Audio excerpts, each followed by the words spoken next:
Hai semua, dalam video ini kita akan belajar bahagian terakhir dalam pengenalan asas bahasa Mandarin. Dalam video lepas, kita telah belajar tentang Hanyu Pinyin. Untuk video ini, kita akan belajar tentang karakter ataupun tulisan bahasa Mandarin pula. Hanzi ataupun tulisan Cina berasal daripada ukiran lukisan piktograf, iaitu gambaran yang membawa maksud yang dilukis di permukaan cengkerang kura-kura atau di tulang lembu yang dijumpai pada 5,000 tahun dahulu. Berikut adalah contoh ukiran piktograf. Seiring dengan peredaran zaman dan ketamadunan manusia, ukiran ini juga telah diubah menjadi karakter yang bersegi. Garisannya yang halus diubah menjadi tebal dan akhirnya menjadi karakter yang diguna pakai sehingga ke hari ini. Berikut adalah antara contoh bagaimana piktograf berubah menjadi karakter Cina.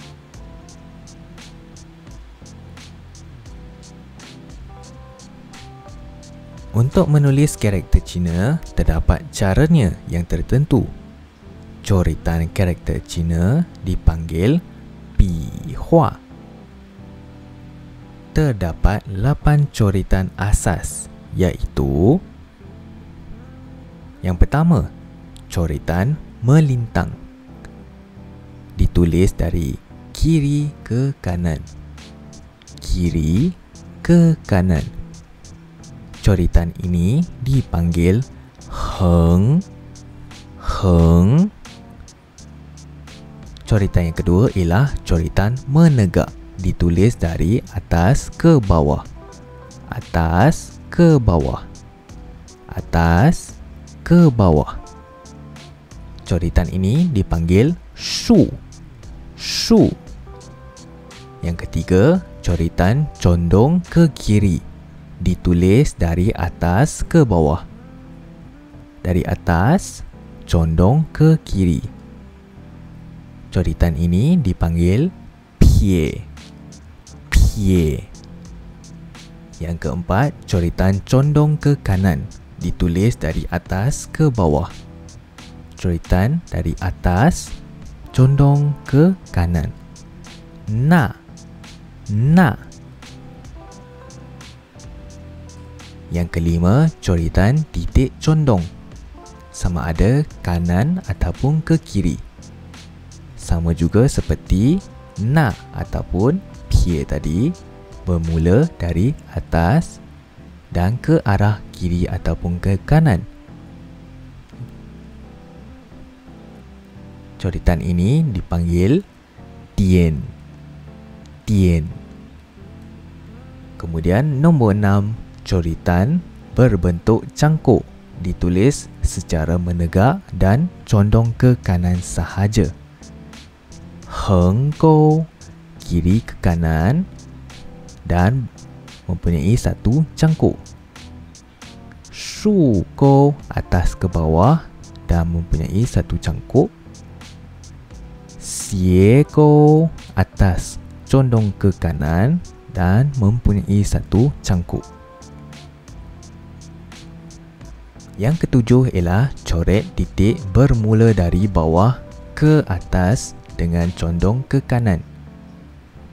Dari bawah ke atas dengan condong ke kanan.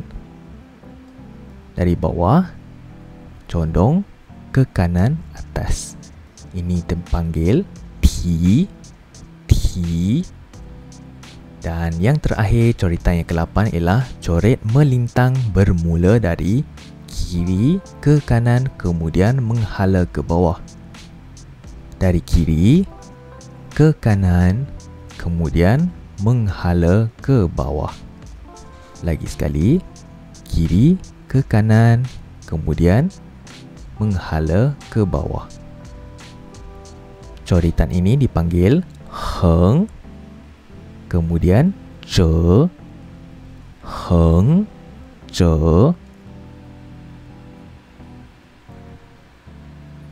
turutan coret karakter Cina dipanggil Pi Shun.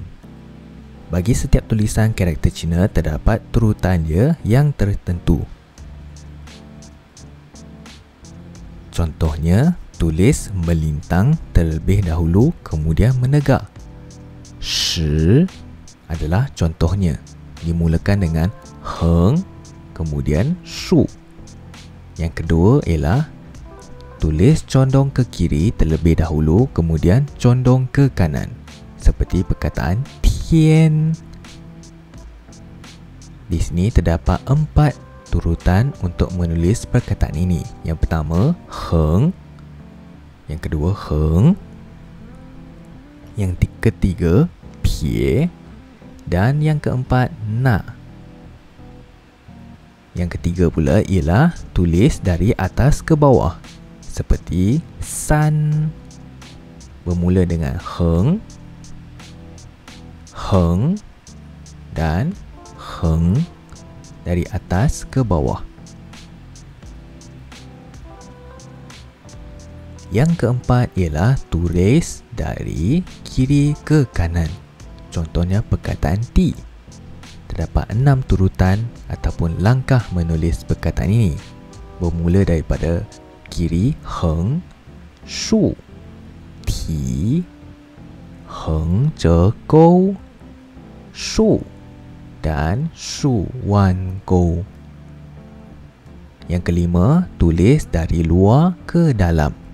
Seperti perkataan siang. Terdapat 6 langkah juga ataupun pi shun untuk menulis perkataan ini. Bermula dengan pie, shu, heng je gou, shu, heng je dan heng.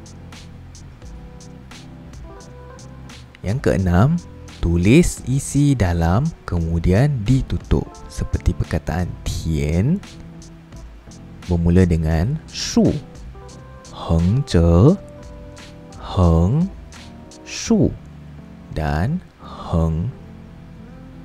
Yang ketujuh, tulis bahagian tengah terlebih dahulu kemudian kiri dan kanan. Contohnya perkataan shui yang mula shu gou kemudian heng pie ataupun heng gou. Yang ketiga pie dan yang keempat ialah na. Itu sahaja pengenalan asas bahasa Mandarin topik yang pertama. Jangan lupa untuk like dan subscribe. Bye bye.